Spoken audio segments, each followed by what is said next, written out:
He reached the office a little later than usual that morning, rushing past the main door with a cup of cheap coffee in his hand. The building was already alive with the sounds of printers, phones, and people moving around with a sense of urgency. He liked this noise because it made him feel important, as if he were part of something bigger. But deep down, he mostly enjoyed the idea of being the loudest voice in any room. He noticed the new woman standing near the reception desk. She was talking quietly to one of the interns, showing him how to sort some files properly. Her voice was calm, steady, and warm enough to make the interns smile. To him, though, that calmness somehow felt like an invitation to test her. He had a habit of trying to dominate anyone who seemed gentle. He believed that people who spoke softly were weak, and weakness was something he liked to play with. He walked closer, pretending to be in a hurry. "Hey, you're blocking the way," he said sharply. Even though she clearly wasn't, she stepped aside without reacting, giving him a polite smile as she let him pass. That smile irritated him. He didn't know why. Maybe it was because she didn't look scared or bothered by his tone. The intern looked uncomfortable, glancing at the woman as if expecting her to react. But she simply continued her instructions, as if nothing had happened. Her calmness made the moment pass gently, like a soft breeze clearing dust. Later that morning, the two crossed paths again at the shared workspace. She was trying to load some documents on the big printer, the one that always jammed. He saw her struggling for a moment and didn't waste the chance. "Let me guess. You don't know how to use this machine?" he said loudly, making sure a few people nearby could hear him. She paused and turned to him. Not angry, not embarrassed, just patient. It jammed again. "I think the roller is stuck," she said simply. He smirked. "You have to know how to handle things here. This isn't a school project. It takes experience."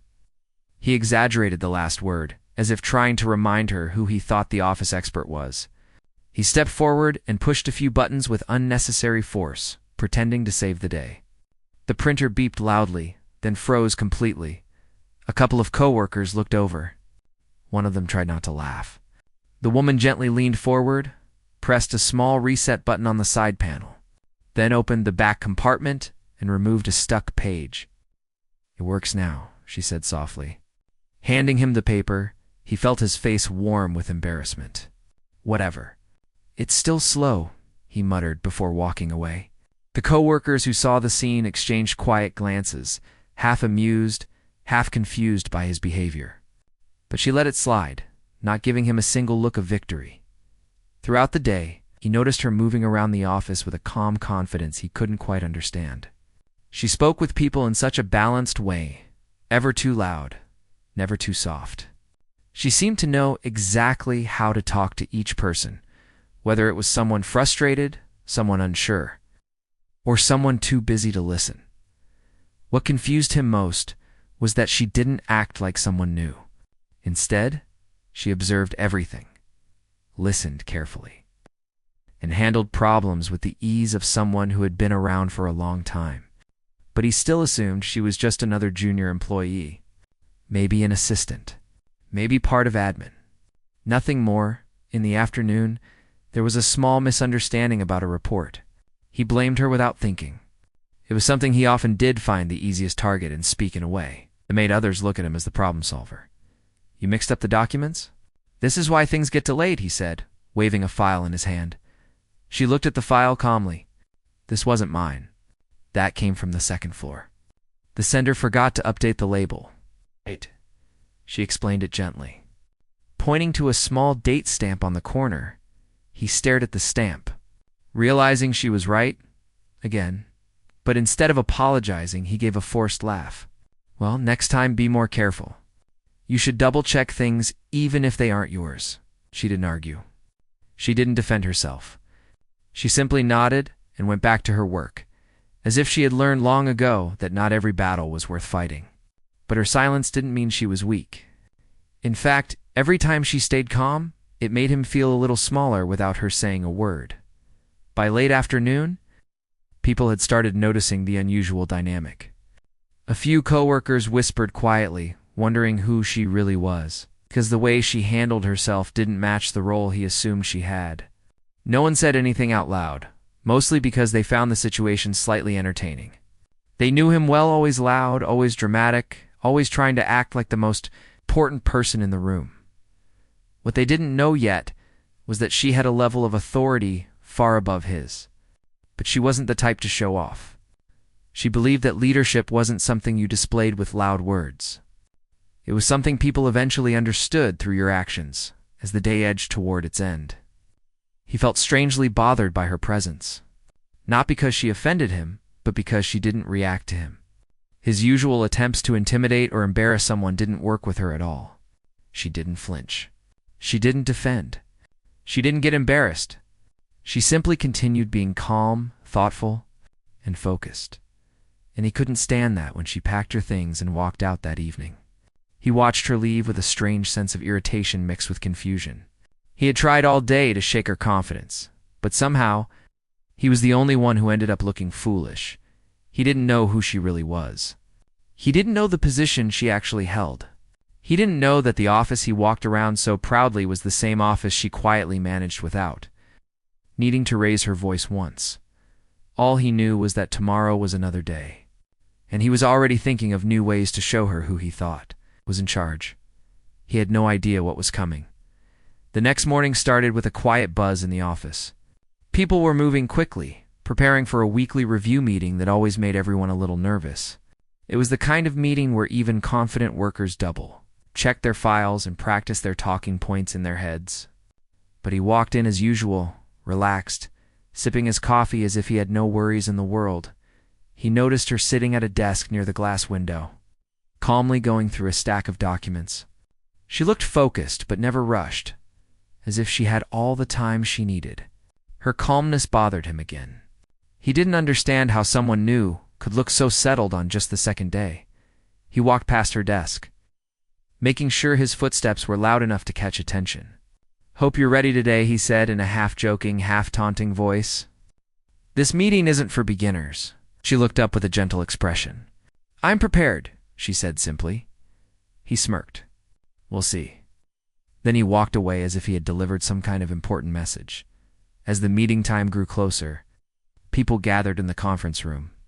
It had a large table, a screen on the wall, and chairs that squeaked when you moved too quickly.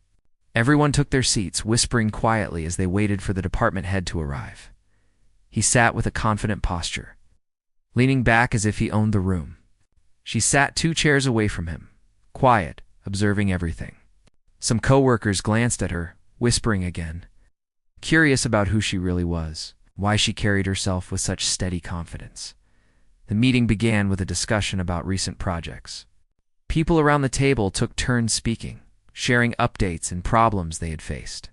When it was his turn, he cleared his throat dramatically and started talking as if he were giving a grand speech. "We had some delays yesterday," he said, glancing at her for a split second, because someone didn't organize the documents properly. "But I handled it." His tone was bold, as if he expected the room to applaud him. A few people looked uncomfortable, now knowing exactly whom he was trying to blame. She didn't react. She simply listened, keeping her expression calm and thoughtful. After he finished, the room fell quiet. One of the senior team members gently corrected him. "Actually, that report issue came from another floor.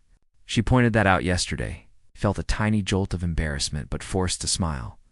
"Well, small detail. The point is, I fixed it." The senior member didn't comment further, but the truth had already landed. People around the table exchanged quiet looks. She remained calm, not even glancing at him, as the meeting continued. Another problem came up, one that nobody seemed to understand.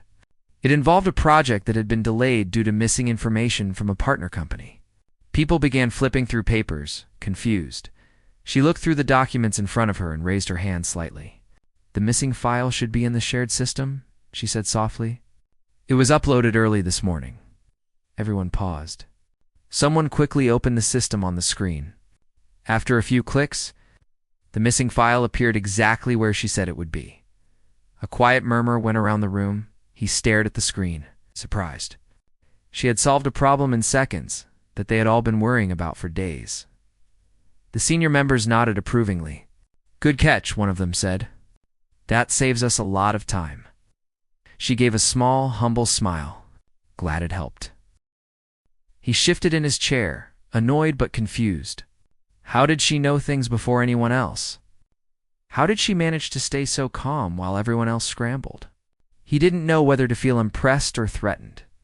The meeting moved on, but the atmosphere had changed. People were now paying attention to her in a different way. They noticed how carefully she listened, how clearly she understood the flow of the discussion, how she asked the right questions without trying to show off. Her presence felt natural, steady, and surprisingly reassuring. At one point, a junior employee sitting across from her struggled to explain an issue. His voice shook a little, and he kept glancing nervously around the table.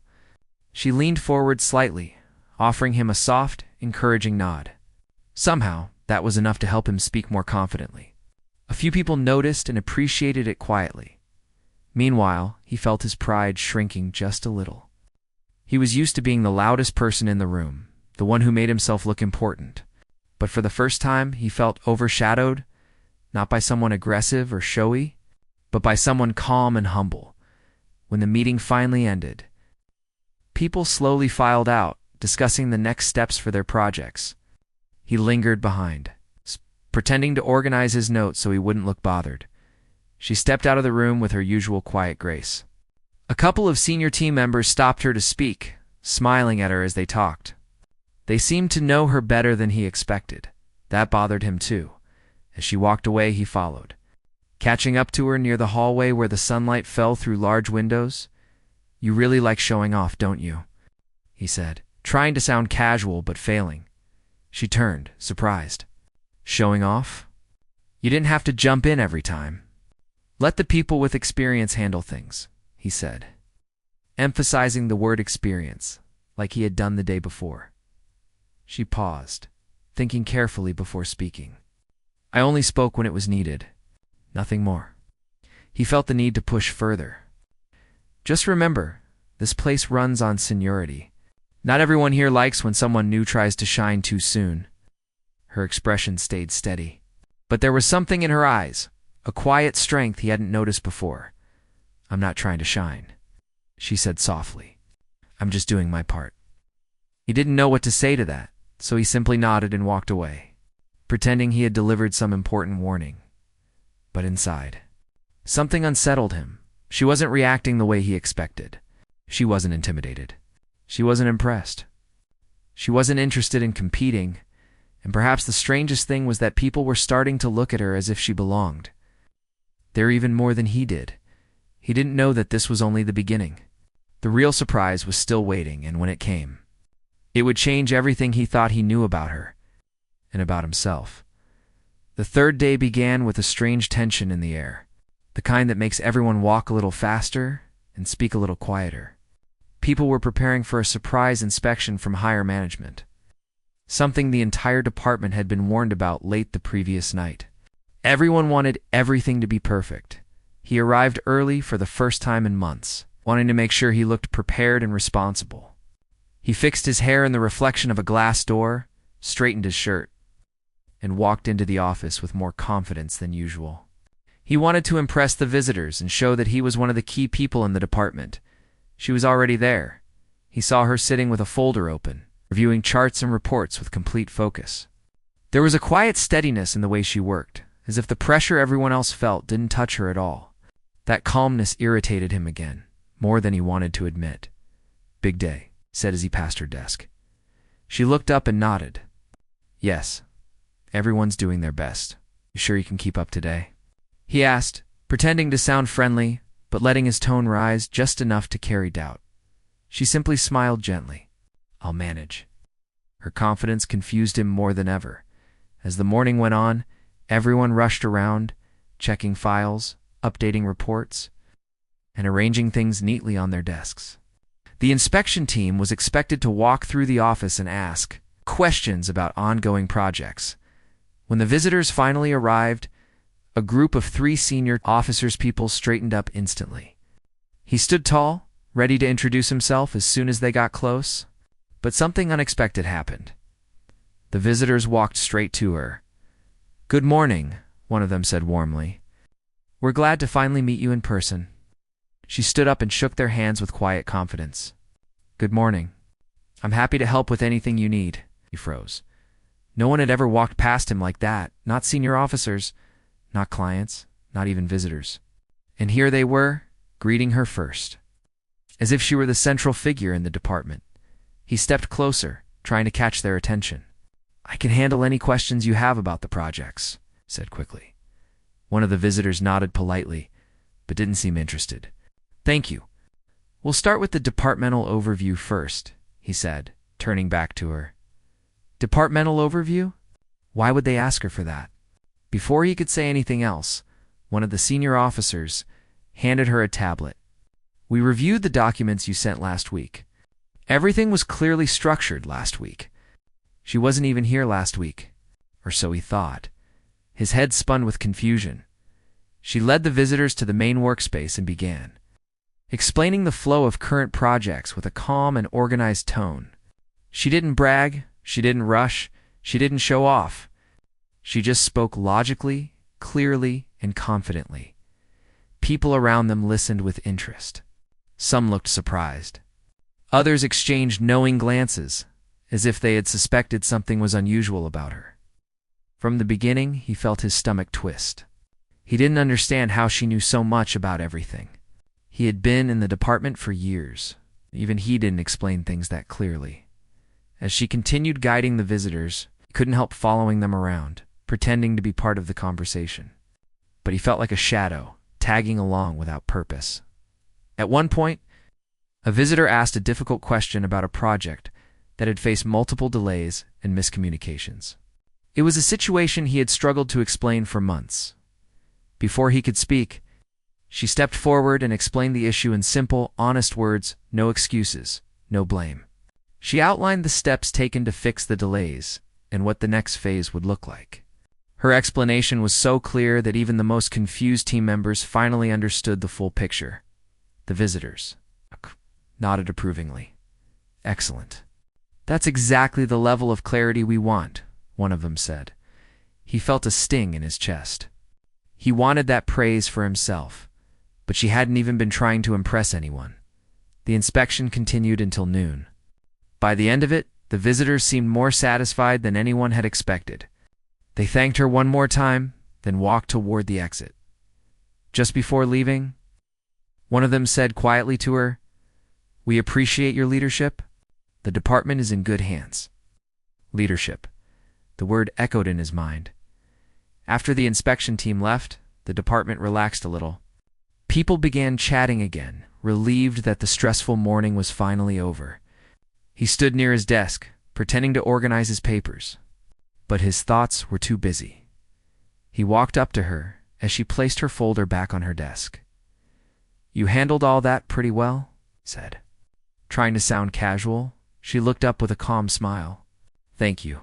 His curiosity was too strong now. "How did you know so many details?" "You've only been here a few days." She paused for a moment, then said, "I've been involved with this department longer than you think. I just wasn't on the floor until this week." Her answer only added to his confusion. He stared at her for a few seconds, trying to figure her out.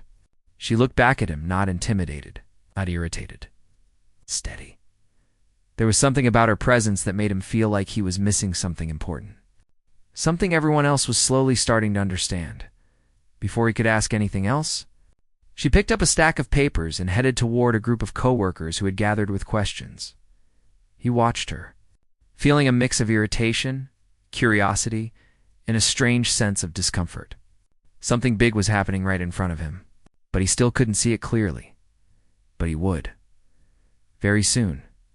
The office felt different the next morning, almost charged with an energy that no one could fully explain. People arrived earlier than usual, talking in quiet tones about how well the inspection had gone. A few employees still seemed surprised that she had taken the lead during the visit. Others acted like they had expected it all along. He walked in with mixed emotions. He wanted to feel proud that the department had done well, but something inside him refused to settle. It bothered him that someone he had dismissed so easily had become the center of attention. It bothered him even more that she hadn't done anything to ask for that attention. When he saw her at her desk, she was again calm, reviewing documents, making notes, and moving through her work with the same quiet confidence as always. Nothing about her behavior showed that she felt superior or pleased with the praise she had received yesterday. She looked the same, steady and focused. That only made him more restless. He walked over to her desk, leaning slightly on the divider. "I guess you're everyone's favorite person now," he said, trying to sound like he was joking. She looked up, offering a polite smile. "I'm just doing my part," right, he said, letting out a soft laugh. "But you didn't tell anyone you were involved with the department before?" When she nodded. "I didn't need to. The work speaks for itself." Her calm answer left him with nothing to say. He walked away, pretending he had other things to focus on. By mid-morning, the entire department was asked to gather in the large meeting room for an important announcement. The message came directly from upper management, which made everyone a little tense again. He was excited. Maybe they were going to praise the team. Maybe they would acknowledge his contributions too. He straightened his shoulders, prepared to look important, when the managers walked in. Everyone took their seats. She sat near the front without trying to, simply because a coworker had called her over with some questions. He sat a few rows behind, watching her, still trying to understand who she really was. A senior officer entered the room, greeting everyone warmly. "Thank you all for gathering on short notice," he said. "We want to take a moment to acknowledge how smoothly yesterday's inspection went. The leadership, organization, and clarity shown by this department were exceptional." He smiled quietly.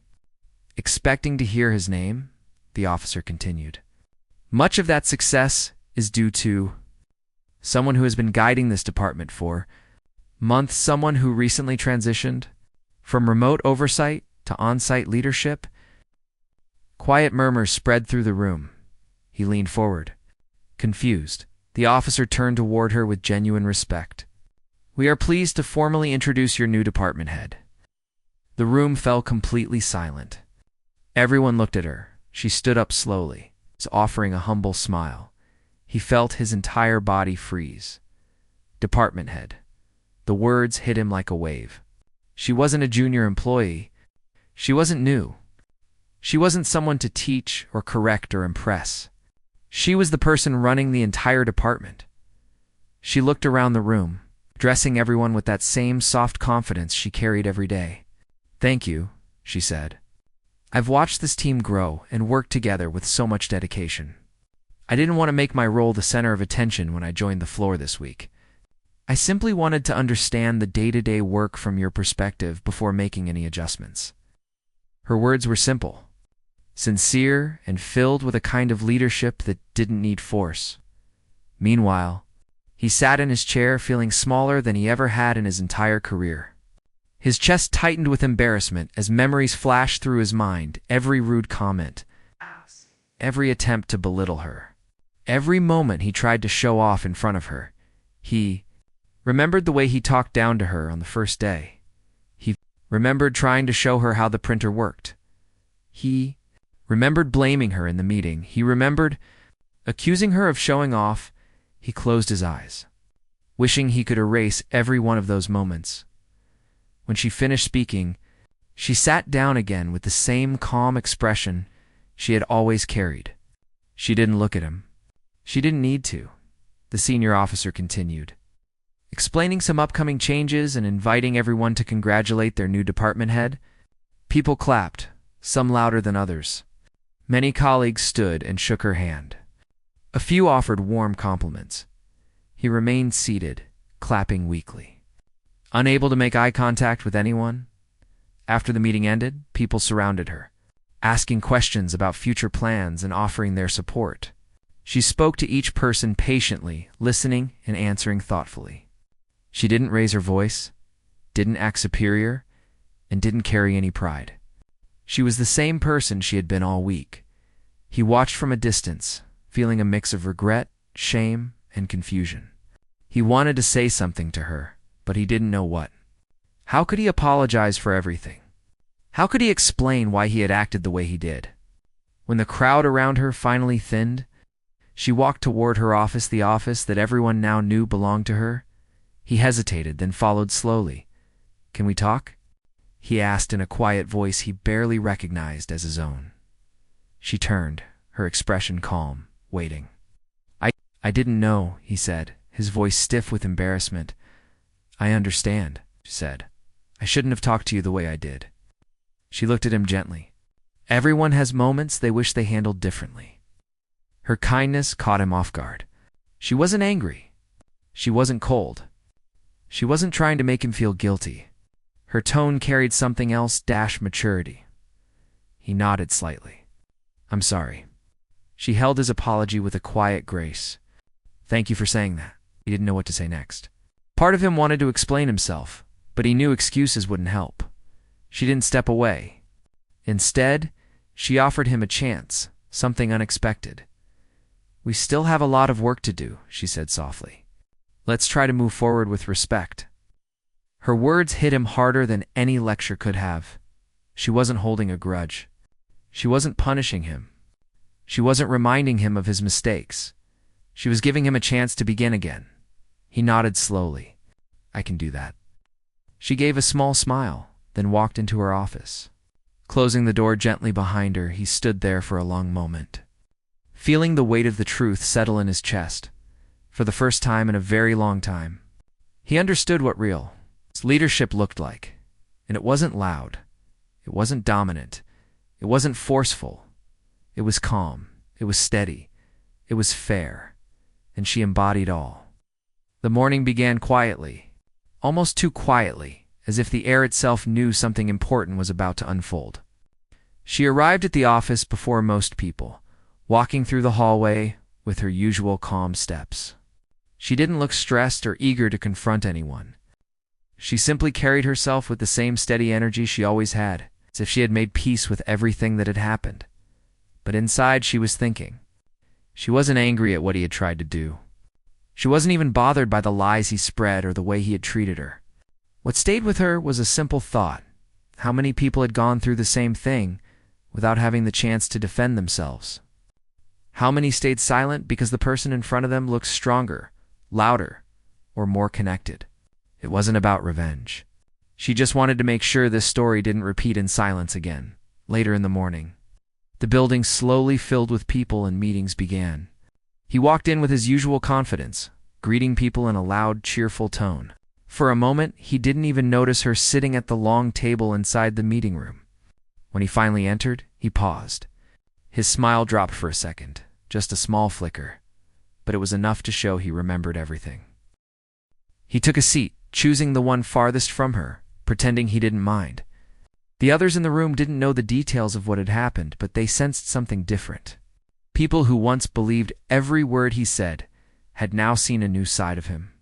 His loud opinions didn't carry the same power they once did. His jokes didn't land the same way. His arrogance felt less bold and more uncomfortable. When the meeting officially began, she spoke first. Her voice was calm, not harsh or emotional. She explained the department's upcoming plans, new strategies, and the changes she wanted to bring. As she talked, the room paid attention in a way they never did when he spoke. Her words carried purpose. Her ideas made sense. Her leadership felt natural, not forced. He listened quietly. This time he didn't interrupt her or try to challenge her. He looked at his notebook, pretending to write something, but his hands shook slightly. He wasn't afraid of her. He was afraid of what she represented, the truth about his behavior finally catching up with him. Midway through the meeting, she addressed a topic that made him shift uncomfortably in his chair. She spoke about improving the department's environment, creating a place where no one felt belittled, ignored, or pushed aside. She didn't mention his name. She didn't expose him in front of everyone. She didn't need to. The message was clear, and everyone felt it.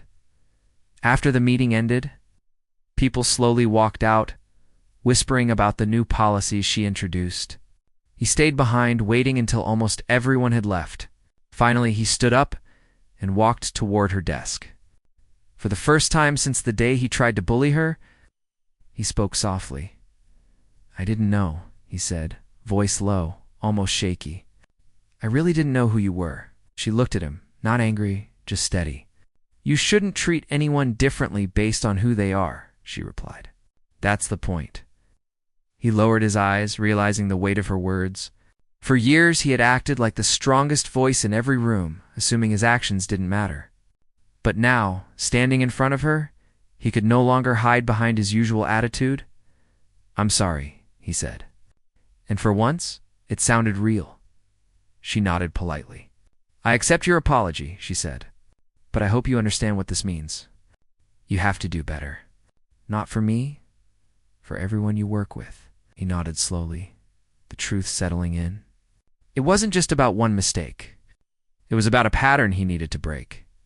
In the days that followed, the entire department felt different. People seemed more comfortable expressing their thoughts. Meetings were calmer, more respectful, more balanced. Even he changed, slowly but noticeably. He stopped speaking over people. He stopped making rude comments. He began listening, not because he wanted to impress her, but because he realized how much damage he had caused before. And she, as the head of the department, didn't hold grudges. She never mentioned their past again. She let him rebuild himself. She let the environment heal naturally, without forcing anything. Months later, during a casual Friday meeting, one of the new employees whispered to another, "She's the calmest leader I've ever seen," the other replied. "Yeah, people respect her without her ever having to ask for it." He heard the comment from across the room and smiled quietly to himself. He understood now. Respect wasn't about being loud or controlling. It wasn't about making others feel small. It was about earning trust through fairness, patience, and strength that didn't need to be shown off. As he looked across the table at her, speaking with her usual steady voice, he felt something he hadn't felt before: admiration. The kind that grows only when someone changes you without ever trying. She had never wanted to embarrass him. She simply wanted him to grow up, and he finally did. Her leadership changed the department. His mistake changed him. And the story that started with bullying ended with understanding, quiet growth, and a lesson he would remember for the rest of his life. She didn't just run the department. She shaped the people in it, including the one who once tried to tear her down.